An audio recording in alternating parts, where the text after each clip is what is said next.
جمال الوجود بذكر الإله وتصفو الحياة بنور هدى. اپنے مقام پر ہے. حضرت حذیفہ رضی اللہ تعالیٰ عنہ سے روایت ہے، دیکھیے کیا کیا باتیں حضور صلی اللہ علیہ وسلم سکھا رہے ہیں. جو آیت میں نے ابتدا میں پڑھی تھی، ربنا وابعث فیہم رسولا منہم یتلو علیہم، اس مضمون سے ذرا ربط دیکھیے. حضرت حذیفہ رضی اللہ تعالیٰ عنہ فرماتے ہیں کہ جناب رسول اللہ صلی اللہ علیہ وسلم نے ارشاد فرمایا، جس نے قبلہ رخ بلغم اور تھوک پھینکا وہ قیامت کے دن اس حالت میں آئے گا کہ وہ بلغم اس کی دونوں آنکھوں کے درمیان چپکا ہوا ہوگا. کوئی بات سمجھ میں آئی؟ نہیں آئی؟ ہاں، ذرا تھوک پھینکتے وقت تھوڑا سا من میں خیال کر لیا کرو کہ کعبے وال رخ تو نہیں. اور ایک چیز اور بھی ہے، ہمارے ہاں تو نظم کی مجبوری ہوتی ہے، جہاں ہو سکتا ہے وضو میں سنت کیا ہے کہ رخ کس طرف ہو؟ کعبے کی طرف. یہ سنت ہے نا، لیکن اس میں بھی پتہ ہے لوگ ایک غلطی کرتے ہیں. ہمارے مولانا ابو القاسم رفیق دلاوری رحمۃ اللہ علیہ تھے، حضرت نے فرمایا، اور یہ مرض آپ عام دیکھیں گے، اور کئی مسجدوں میں انہوں نے ٹوٹیوں کا رخ اسی طرف بنایا ہوتا ہے جس طرف کعبہ ہے، تاکہ آپ کی سنت ادا ہو. لیکن آگے جھول ہم میں آتا ہے کس چیز کا؟ لا علمی کا. اور وہ کیا ہے ذرا غور کریے گا. ہم جیسے ہی ہاتھ وغیرہ دھوتے ہیں، کلی کے لیے پانی لیتے ہیں، یہ تو سنت ہے نا، ہے یا نہیں؟ لیتے ہیں، اس کے بعد کیا کرتے ہیں؟ سامنے پھینک دیتے ہیں. مولانا ابو القاسم رفیق دلاوری رحمۃ اللہ علیہ نے اس کو بھی اسی چیز میں لکھا ہے، یہ بھی منع ہے. کیا کرو؟ ہاں، ادھر نہیں، دائیں طرف نہیں. حضرت نے یہ بھی وضاحت فرمائی ہے کہ بائیں طرف اس کو پھینکو. کس طرف پھینکو؟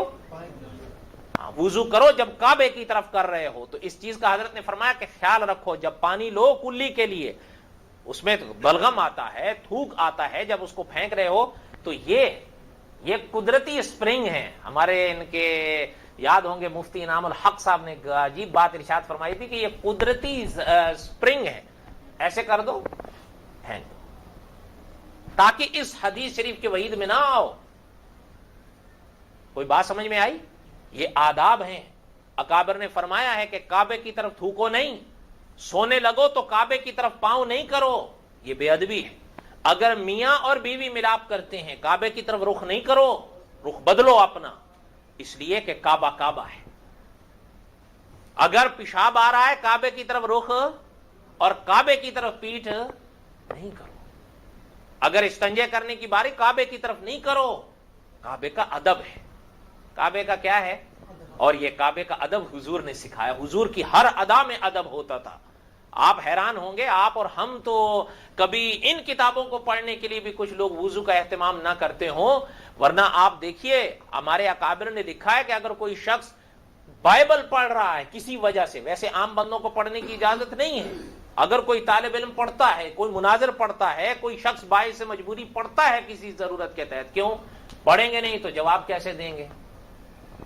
پڑھیں گے نہیں تو جواب کیسے دیں گے؟ ایسے ہی ہے یا نہیں؟ اچھا، لیکن اکابر نے فرمایا کہ اگر وہ پڑھنے لگے ہو تب بھی، حالانکہ یہ ساری دنیا کا مسلمانوں کا متفق علیہ عقیدہ ہے کہ جو بائبل نام سے کتاب پیش کی جاتی ہے، کیا یہ وہی بائبل ہے جو انبیاء سابقین پر نازل ہوئی تھی؟ نہیں، انسانی ہاتھوں کے کرتب اور کرشمے ہیں اس میں. لیکن اکابر نے فرمایا وہ اختلاف اپنی جگہ ہے، ادب اپنی جگہ ہے، وضو کر کے اس کو پڑھو، یہ مستحب ہے. کیا ہے؟ مستحب ہے. اور اگلی بات سنیے، عجیب حضرت شیخ کے الفاظ تھے کہ حضور صلی اللہ علیہ وسلم کے پاس ایک دفعہ تورات لائی گئی. حضور صلی اللہ علیہ وسلم نے تورات کو ہاتھ میں لے کر تکیے پہ رکھا ہے. ہمارے لوگ کہتے ہیں یہ پتہ نہیں کہاں سے ادب لاتے ہو، حدیثوں میں تو نہیں ہے. تم نے پڑھی ہیں ساری حدیثیں؟ کون شخص دعویٰ کرے گا کہ جی ہم نے ساری حدیث، اور آج تک تو خیر ماشاءاللہ ساری کیا 2-3 پڑھ لی کافی ہیں. ساری حدیثوں کے حافظ علامہ جلال الدین سیوطی کو بھی وہ خاطر میں نہیں لاتے، کیونکہ جی 10 حدیثیں تو پڑھی ہیں ہم نے، اور ساری جمع شدی پونجی ترجمہ ہوتا ہے ماشاءاللہ ہماری طرح.